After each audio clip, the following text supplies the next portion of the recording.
Next topic is Jeff Hardy, who's in the news. Unfortunate news this time around.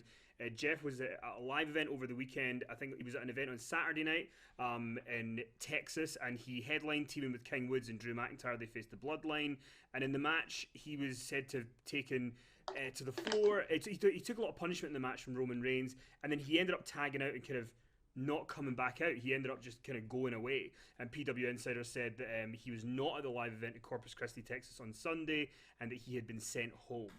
I mean, Finn, I know you've covered Jeff Hardy a lot over the years, and, you know, we're all thinking the same thing, that this probably is going to be. There's a natural inclination, isn't there, to fear the worst. Yeah, and with Jeff, it's one of those things where, you know, he has had a lot of opportunities, he's had a lot of chances, and, you know, it's still happening in 2021. I mean, obviously they've sent him home. What do you think is the best course of action for WWE going forward? Is there anything? I mean, we don't know what it is, we should say, but if it does end up being something related to his past demons, what's the best course of action? Because, you know, we're on chance 20 or 30 now, so it's a difficult one to manage. Well, it is, yeah. I mean, you know, instinctively you think, well, it must be that. And it's like, we haven't heard that it's an injury or it's a concussion. I mean, that could be the other possible explanation, couldn't it? Yeah. That he took a lot of punishment and just, you know, felt woozy or lightheaded, or it could be like, you know, he could have some sort of illness combined with, you know, concussion symptoms. That could potentially be it.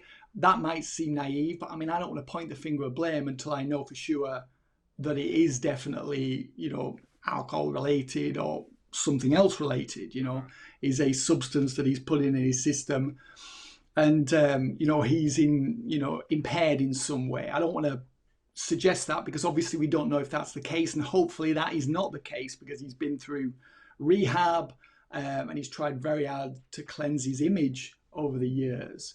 So, I mean, if it is that, then, I mean, it's up to Jeff, isn't it?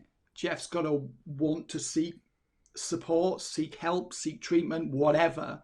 I mean, this is just hypothetical. We don't know yet. So it's, in some ways, it's not healthy to speculate about what course of action he needs to take until we know what the problem is.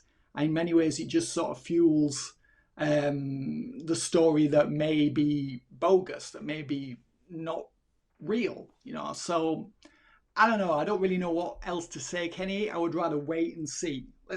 It'll come out, I would think, before we record next week, what the problem has been. I'm quite surprised that it hasn't been disclosed yet. They've done quite a good job of keeping a lid on this one, haven't they? Yeah, I mean, part of me, I don't want to. I mean, I am about to speculate, even though I've said I don't want to. But, you know, I do feel like if it was something else, that would have more likely got out by now. You know, WWE would have probably been quite quick to say, you know, he suffered a shoulder injury, he suffered a whatever. Yeah.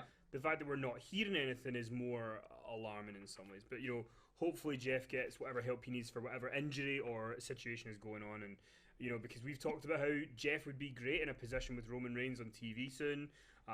He's still definitely got a run in him. We saw the reaction for him at Survivor Series. So, wishing the best for Jeff, I think.